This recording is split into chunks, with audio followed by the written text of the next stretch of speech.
À la une ce soir, le temps du recueillement, le corps de Monseigneur Marie-Sainte est exposé à la cathédrale Saint-Louis de Fort-de-France. Nous serons en direct pour vivre ce moment fort de l'Église catholique dans quelques instants.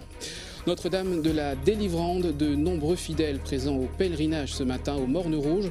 Monseigneur Macaire a tenu une messe ce matin. Une école parasismique au diamant à l'épreuve des séismes et des vents cycloniques. Elle accueillera ses premiers élèves dès la semaine prochaine, vous le verrez.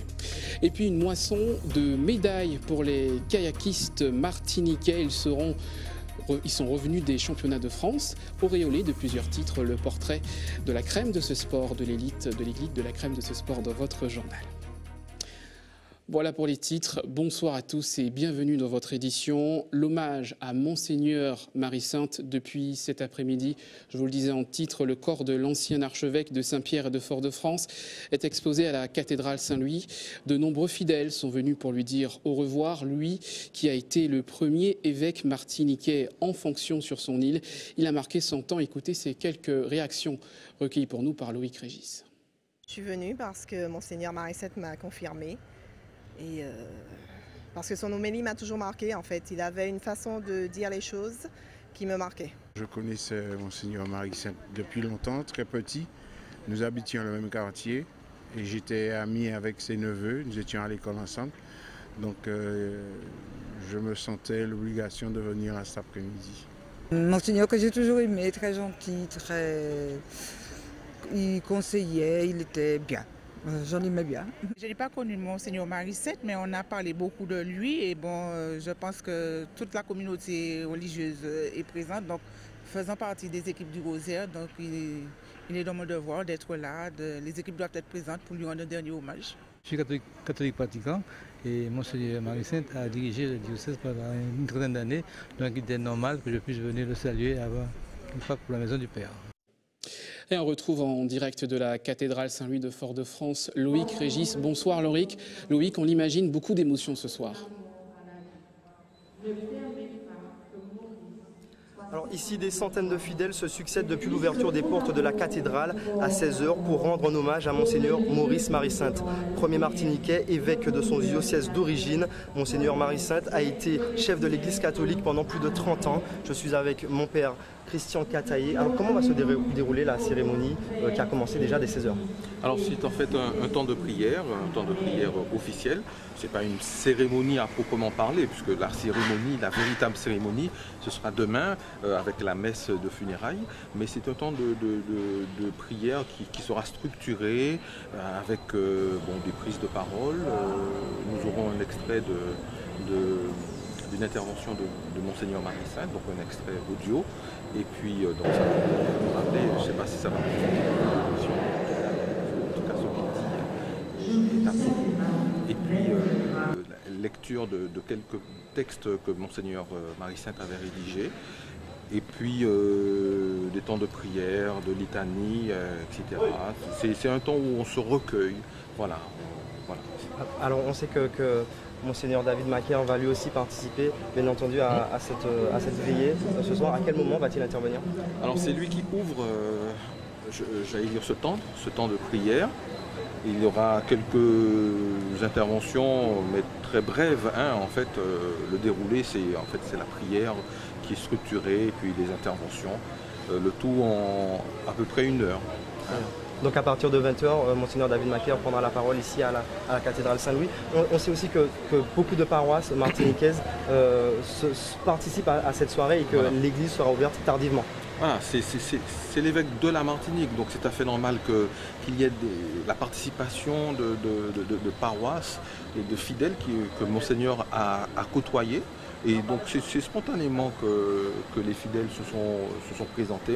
Ce qu'on a dit quand même, c'est au secrétariat de la paroisse de la cathédrale, il fallait se déclarer pour un petit peu organiser les choses. Et bien voilà, les fidèles sont là, ils sont présents et je crois qu'on sent qu'il y a toujours l'amour de leur ancien évêque qui est là. Et puis, voilà. Comment l'église martiniquaise va-t-elle rendre hommage à quelqu'un qui a été archevêque pendant plus de 30 ans justement en Martinique? Je pense que c'est plus qu'un hommage en fait. Là nous nous rassemblons vraiment dans la prière, dans un acte de foi je dirais. Et pour ceux qui ont connu la personnalité de Monseigneur Maurice Marie-Sainte, c'est pas tellement les hommages qui sont importants, hein. C'est vraiment le fait de se rencontrer, d'être avec lui. Et c'est vrai que pour la plupart d'entre nous, nous l'avions perdu de vue parce qu'il s'est retiré. Et le fait de le retrouver, même si c'est en une heure pareille, ça provoque beaucoup d'émotions. Et je pense que l'idée même de la rencontre est pour lui une idée centrale. Et pour ceux qui ont côtoyé Monseigneur Marie-Sainte, on sait très bien que ce qui était important pour lui, c'était de rencontrer les gens. Et c'est plutôt ça que nous mettons en avant. Et justement, à titre personnel, que retenez-vous de lui, de ce grand homme finalement? Oh là, il y a tellement de choses, hein, il y a tellement de choses. Il y a vraiment l'homme qui affable avec vous, gentil avec vous, l'homme bricoleur et puis l'homme taquin aussi, il aimait bien vous taquiner aussi de temps en temps. Et puis moi j'ai un souvenir particulier, c'est au moment où il laisse la cathèdre pour Monseigneur Méranville et j'étais cérémoniaire et bon, j'ai vu dans ses yeux un petit peu ce moment de moi, qu'est-ce que je deviens maintenant? Et c'est vrai que personnellement, ça m'a beaucoup frappé. Mais en même temps, je pense que c'est aussi un homme qui a accompli tellement de choses que sans doute qu'on fera un livre, je ne sais pas quoi. Mais... On a vu que la population martiniquaise s'est déplacée, on a vu des élus, des membres de la communauté politique qui étaient là. C'est ça aussi la disparition d'un archevêque? Monseigneur Maurice Marie-Sainte a été évêque à une période où il fallait être là, il fallait assumer. Et il a commencé son épiscopat dans les années 70, qui est une période un petit peu tourmentée, vraiment des grands mouvements aussi, et particulièrement en Martinique, hein, rappelez-vous, février 74, etc. Tout. Je crois que... Et donc c'est une figure de notre histoire, et on ne peut pas ignorer, même si on ne partageait pas ses opinions, mais en tout cas il a compté énormément dans l'histoire. Merci Père Cataillé d'avoir répondu à nos questions. Écoutez, la cérémonie va se dérouler tardivement ici parce que les différentes paroisses de la Martinique vont se succéder tard dans la nuit et retour des événements ici à partir de 9h demain matin. Loïc Régis est accompagné de José Le Chertier en direct de la cathédrale de Fort-de-France. Merci à tous les deux. Au Morne Rouge, la communauté catholique était au rendez-vous du pèlerinage de Notre-Dame de la Délivrande. L'archevêque David Macaire a conduit les fidèles lors d'une procession dans les rues de la commune. Reportage de Guy Raphaël René.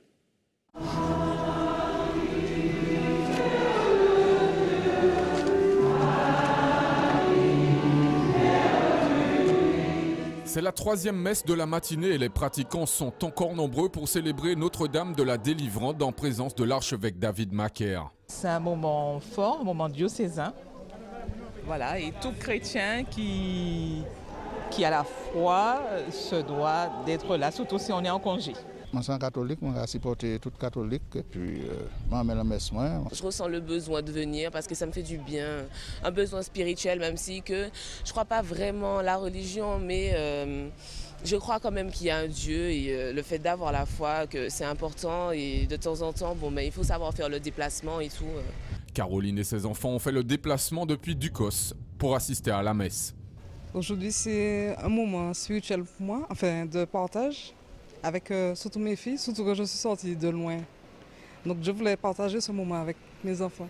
Instauré en décembre 1851, ce pèlerinage diocésain a été initié par l'abbé Étienne Jean-François Le Herper, premier évêque de Martinique, qui au cours de son voyage a été confronté à une terrible tempête. L'histoire raconte que le bateau arrive à bon port à Saint-Pierre grâce à la grande dévotion du prêtre à la Vierge Marie. Cet évêque a essuyé une tempête et puis il a voulu consacré à l'intercession de la maman de Jésus, tout son nouveau diocèse, toute la vie de notre diocèse. Et depuis, les fidèles de Martinique viennent remercier la Vierge pour sa protection, demander des grâces aussi par son intercession à Jésus. C'est tout le pays qui vient dans une démarche communautaire et une démarche de foi, ce qui est capital. Le Morne Rouge est alors érigé en paroisse par Étienne Jean-François Le Herper, qui est à l'origine de la construction de l'église de la commune, dédiée à la Vierge Marie.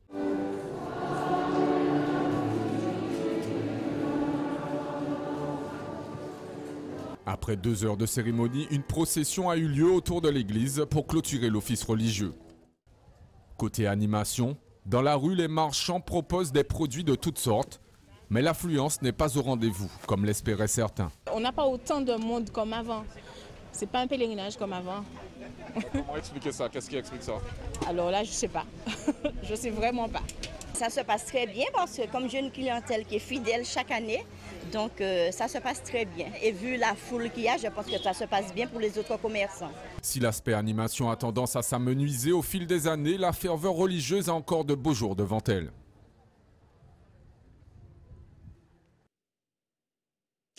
Dans le reste de l'actualité, une nouvelle école aux normes parasismiques en Martinique installée sur la commune du Diamant.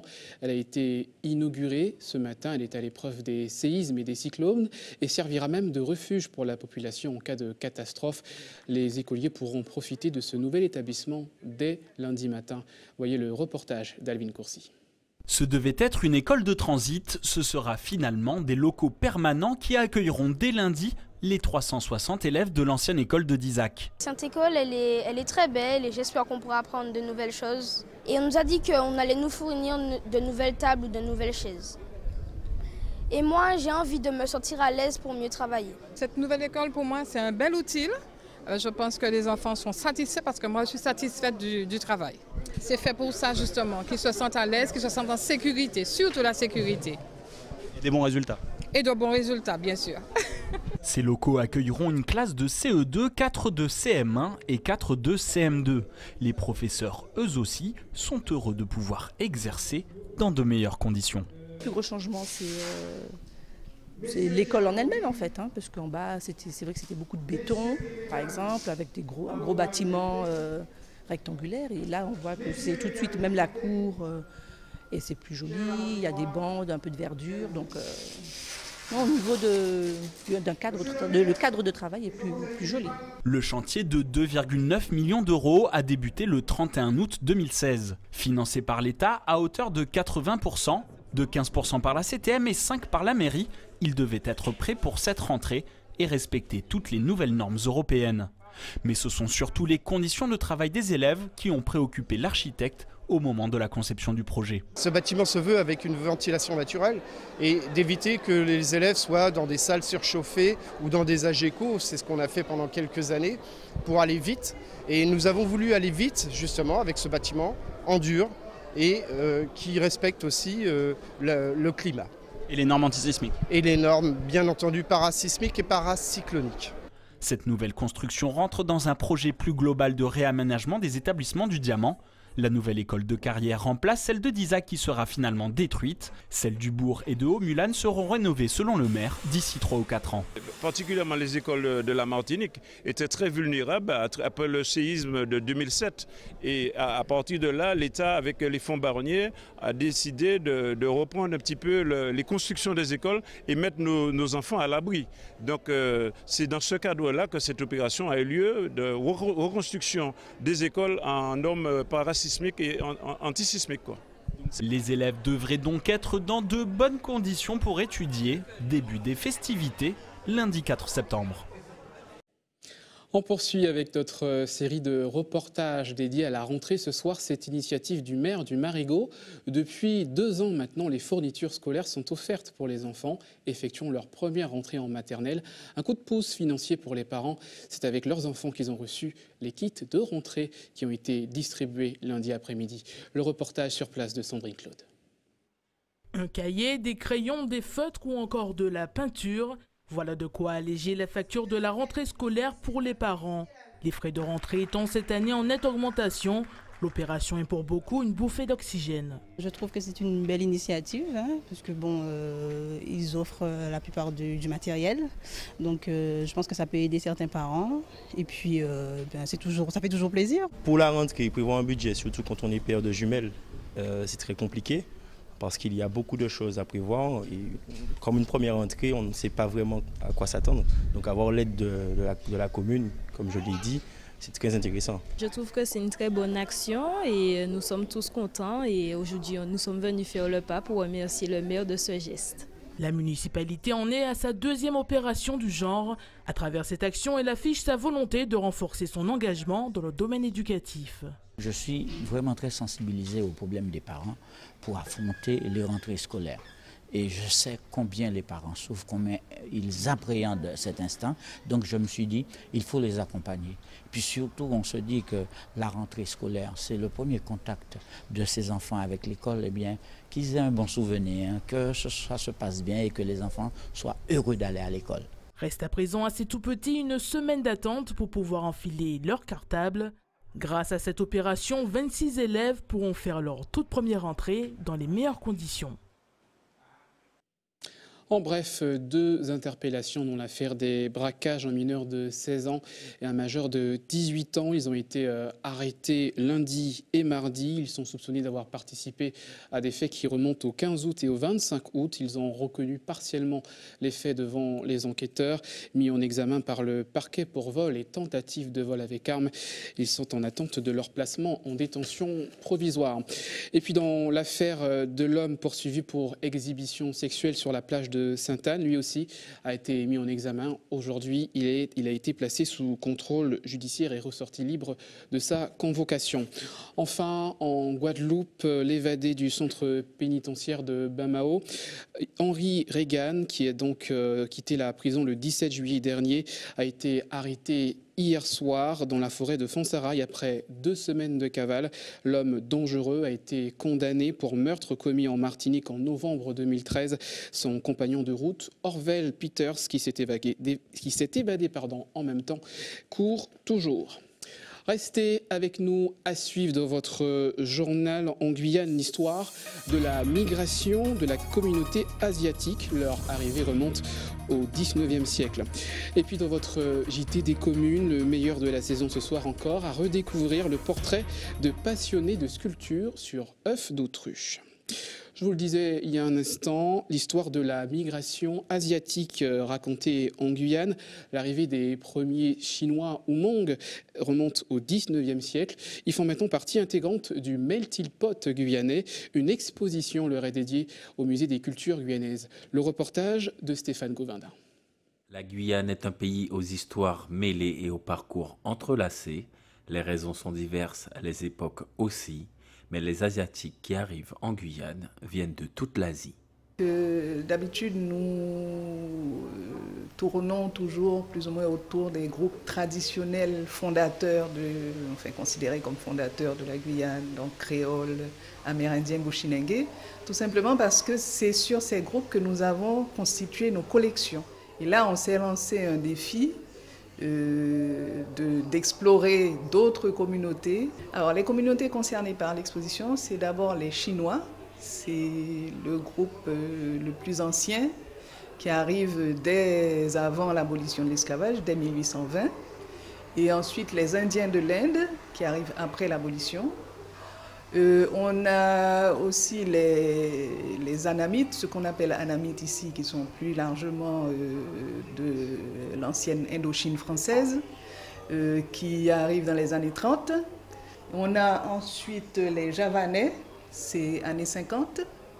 Et enfin, en dernier lieu, pour respecter la chronologie, ce sont les Hmong, les réfugiés Hmong qui sont arrivés dans les années 70. Ce sont toutes des composantes de la population guyanaise. Des Chinois, des Indiens, des Javanais, sur cette terre d'Amazonie donnent à la Guyane ce parfum si particulier que l'on pourra facilement humer dans les salles du musée des cultures guyanaises. Toujours en Guyane, un concours pour les cinéastes en herbe, la toile des palmistes, c'est son nom. Les participants ont jusqu'au 30 septembre pour faire parvenir leur réalisation d'une durée maximum de 180 secondes. Le reportage de Jonathan Lariot. Sur la table de réunion, il est temps de boucler les derniers détails. Les membres de la GECAM préparent la nouvelle édition de la toile des palmistes, un concours de court-métrage ouvert à tout public. Le défi est de taille pour les participants, réaliser un court-métrage d'une durée de 180 secondes, soit 3 minutes sur un thème imposé. Celui de cette année est celui du grain de sable. Certains sur table ont déjà participé à cette manifestation. Aujourd'hui, ils sont réalisateurs de leur propre long-métrage. C'est déjà une belle mise en bouche pour un univers cinématographique. J'ai vu ce que j'ai fait, j'ai vu ce qui a été fait autour et je me suis dit, bon bah ok, Peut-être qu'il aurait fallu que je fasse comme ci ou comme ça. Non, c'est vraiment bien. De pouvoir voir ce qui s'était fait et d'avoir justement les avis de gens qui le font déjà depuis un certain moment, ça m'a aiguillé sur le chemin à suivre. Et ça m'a donné le courage et l'envie d'aller beaucoup plus loin. Moi, j'étais dans un domaine complètement différent, qui était la psychologie. Et d'un coup, pour moi, c'était un peu un tremplin pour commencer à travailler dans l'audiovisuel. Et ensuite, apprendre un peu sur le tas, puis aller me former. C'est un super exercice. En tout cas, si on est passionné et si on a envie de faire des films, 3 minutes, c'est super. C'est un très bel exercice. Si le concours est ouvert au grand public, il n'en est pas moins strict. Les membres de la GECAM jurés du concours sont tous des professionnels du monde du cinéma. Les convaincre ne sera pas une tâche facile. C'est pas parce que c'est court que ça va pas prendre du temps. Au contraire, on demande à ce qu'il y ait beaucoup de rigueur, des choses très originales. Enfin, l'idée, c'est d'être très très percutant en peu de temps. Les histoires racontées, on en a plein. Hein. Et puis chaque regard est différent. On a des gagnants des éditions précédentes qui aujourd'hui travaillent, ont un statut d'intermittent du spectacle, enfin, sont vraiment rentrés dans la filière. Certains ont poursuivi des études.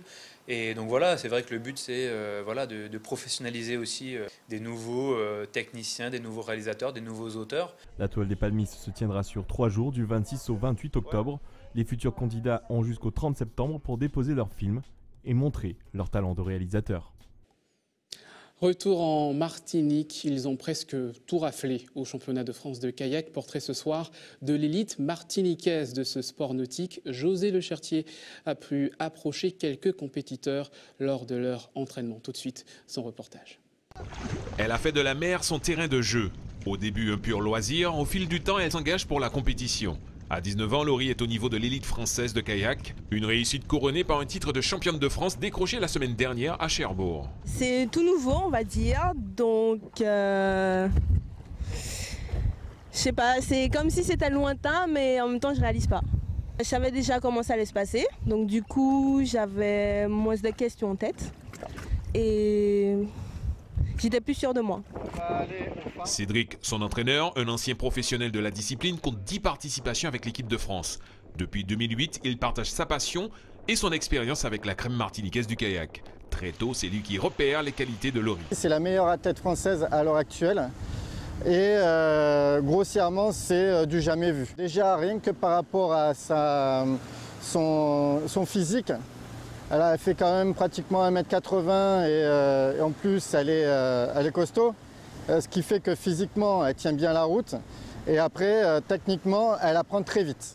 Au centre d'entraînement des élites régionales, ils sont 6, tout comme Laurie. Maëlys Eldin est championne de France dans la catégorie K1. Manuel Marc est le meilleur caribéen. Il termine à la 6e place en kayak monoplace à Cherbourg. Rudy Donardin, lui, est le meilleur tacticien et il rêve d'un podium. Quant à Willem Sorant, 4 fois champion de Martinique, vice-champion la saison dernière. Pour parvenir à un tel palmarès, du travail et des sacrifices. On rentre tard le soir, on fait ses devoirs, on a moins de sorties, on se couche tôt, on se lève tôt, on fait attention à ce qu'on mange. Le championnat de France, c'est pas encore acquis, parce que pour l'instant, je ne suis que médaillé de bronze.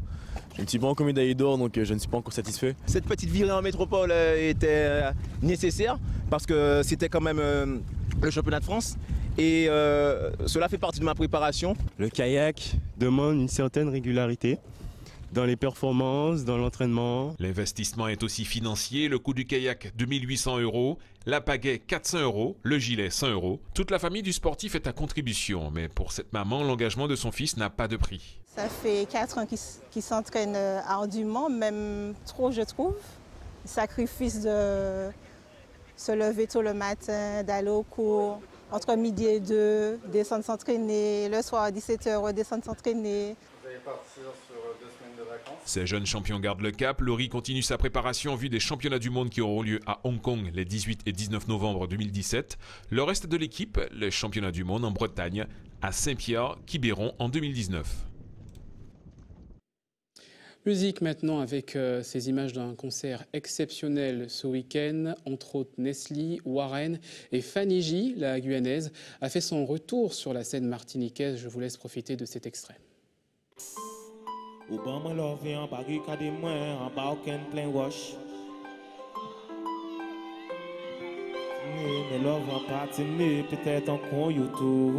depuis tout jeune, moi, en faire pour mes sans entrer en problème, la paix m'a qui s'élève.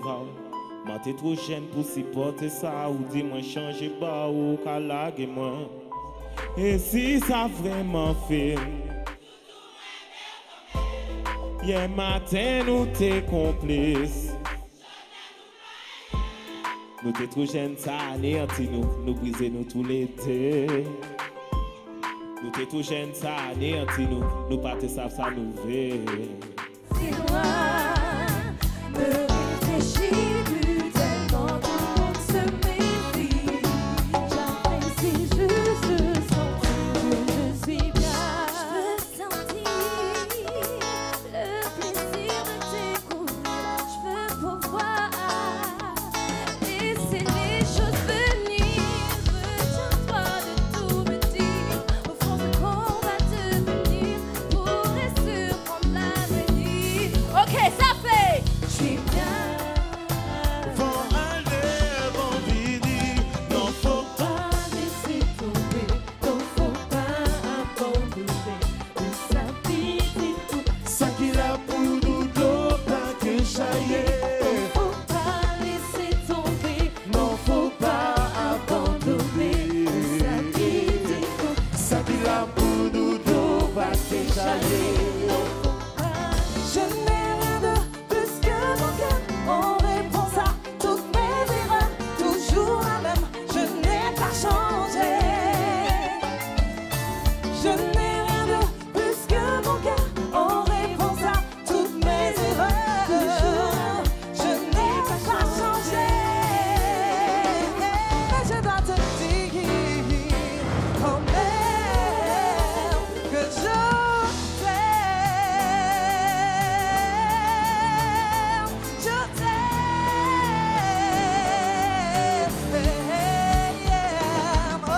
Plus belle quand tu souris, non ne fais pas la gueule, dis-moi ce qui ne va pas. Ton regard t'élève, ton air coquin te vend si bien.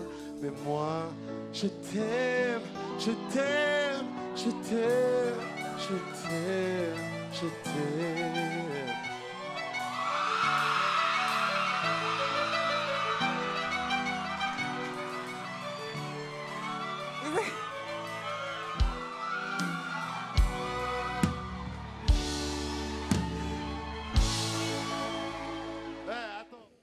Voilà pour ce message d'amour. C'est l'heure de retrouver votre JT des communes.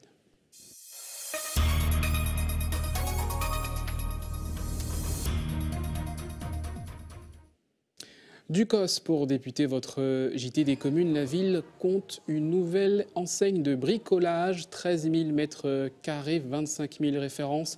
Le nouveau venu sur le marché a ouvert ses portes ce matin. Le magasin emploie une centaine de salariés. Écoutez ces quelques réactions recueillies par Guy Raphaël René. Il y a une grande surface.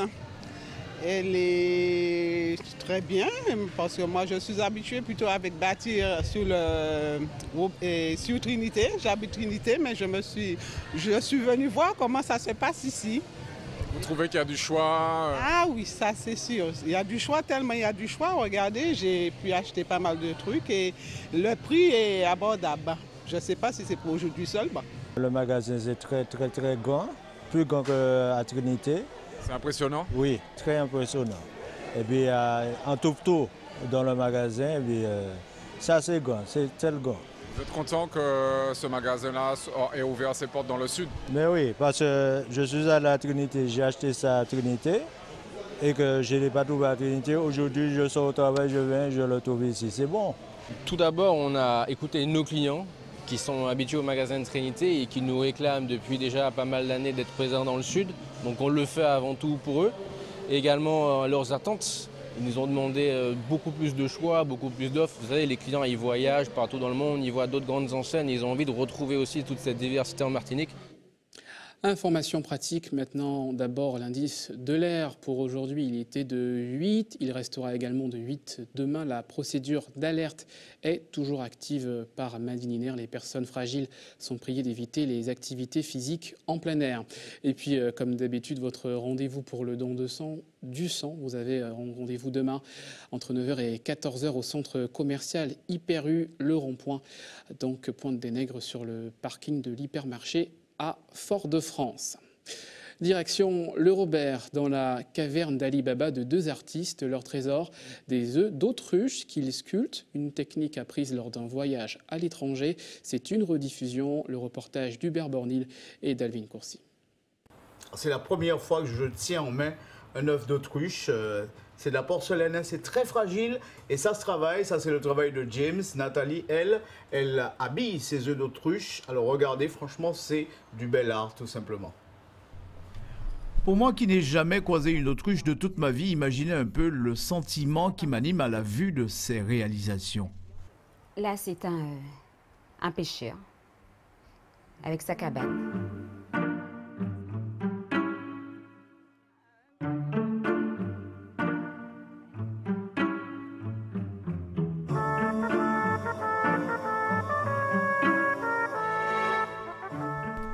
Des œuvres co-signées de Nathalie et James Filâtre, un couple qui a vécu quelques années au Gabon. Et c'est là que la jeune femme a appris cette forme d'art. Mon mari, comme lui et les deux professions, menuisier charpentier à la base, donc il a sculpté un œuf un jour et du coup j'ai eu l'idée en fait de l'habiller à l'identique, enfin on va dire de façon similaire à Fabergé. Je les transforme en carrousel comme vous voyez là, ces petits modèles là, je vais vous montrer. Il y a la clé en dessous de ce petit modèle, donc ça chante. Ces réalisations ne manquent pas d'originalité, un travail de précision et de patience. C'est une sphère qui est complexe. Alors du coup, quand je l'avais vue au marché artisanal au Gabon, voilà, je me suis dit comment travailler cet objet parce que j'ai vu certains peintres les peindre et je les admirais, je les regardais à la journée et il y en a qui m'ont expliqué certaines techniques parce que c'est vrai qu'un artiste ne peut pas déballer tout ce qu'il sait faire. Nathalie n'a jamais vraiment exposé ses œufs d'autruche en Martinique et pourtant elle voit grand. C'est magnifique cette aire, cette belle berceuse réalisée à l'œuf d'autruche. Nathalie et James ambitionnent prochainement d'être en exposition au Louvre. C'est tout le mal qu'on peut leur souhaiter.